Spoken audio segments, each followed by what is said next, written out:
Are they starting to steal our thunder, the Germans? Well, I'm really pleased that Germany itself is advancing its own defence posture because of its culture, its history and so forth. It's been hesitant to build up its own armed forces. So it is investing, it's buying F-35s, it's recognising that there's some European security to be done and Germany wants to participate in that. But you highlight an important point, is the fact that whilst we are ever more assertive in what we're doing, and we've done a brilliant job in Ukraine, our defence budget has remained on a peacetime setting. And the Defence the committee have been arguing for some time that we now need to recognise our world is moving into more dangerous places. It's getting more complex. The threats are growing. We do need to upgrade how much we spend on defence. And what does the Defence Secretary say to you when you call him out on it? Well, he says he's putting his case to the Treasury itself. We need to keep making the case that there's an absolute connectivity to our economy and to the security. You can't separate the two now. Half of our GDP is exposed to international headwinds. How many times have you and I spoken about those grain ships coming out of Ukraine? That's all to do with providing necessary security. Britain is a leader in NATO. We're a leader in the Commonwealth as well, certainly a leader in European security too. We can only do that if we have the hard power to match as well. Our Navy is half the size as it needs to be. Our Army has shrunk. We need to invest in tanks, in armoured fighting vehicles and so forth. And, of course, there's other dimensions of the battle space, such as cyber and space, which we are investing into. But because we've invested there, we've capped the other three services as well. So we've had this defence review refresh over the last couple of months. At the end of June, we will then see how this will impact on our defence posture itself. OK.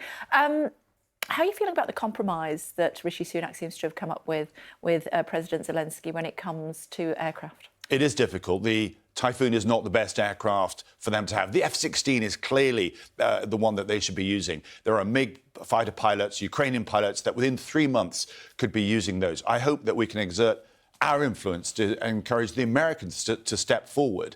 It could be that, as with the tanks, we offered Challenger 2 battle tanks. Again, they weren't appropriate. The Leopard tank was more appropriate. But the fact that we then did it showed the political courage. Others followed. So perhaps, maybe we could get those. We have 30 Tranche 1 Typhoons.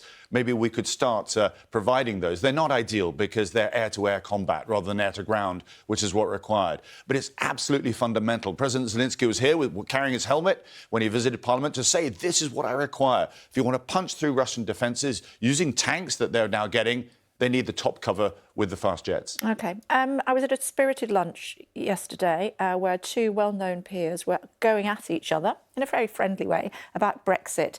And it came up as part of the conversation that Nigel Farage says that Brexit is broken. Oh, my goodness. Fascinating to hear this.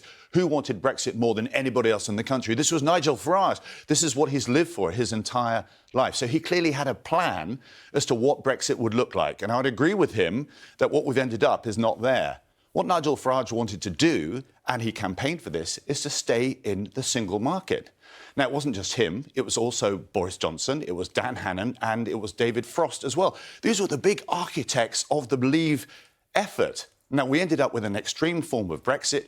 Now he's saying, oh, it's not working. I think he should put up his hand a little bit and say, why didn't he stick to his guns and encourage the nation to keep going and end up with the place where he originally wanted to be?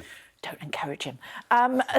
Should we be, very quickly, encouraging Liz Truss to wander the world stage as she is? Oh, what a question.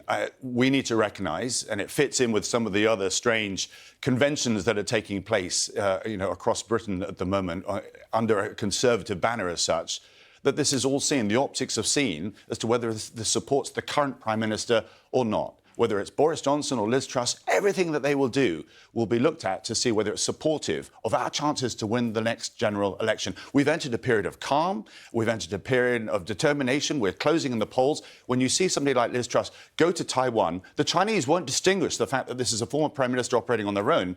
They'll see this as antagonistic, going against the will of the current Prime Minister.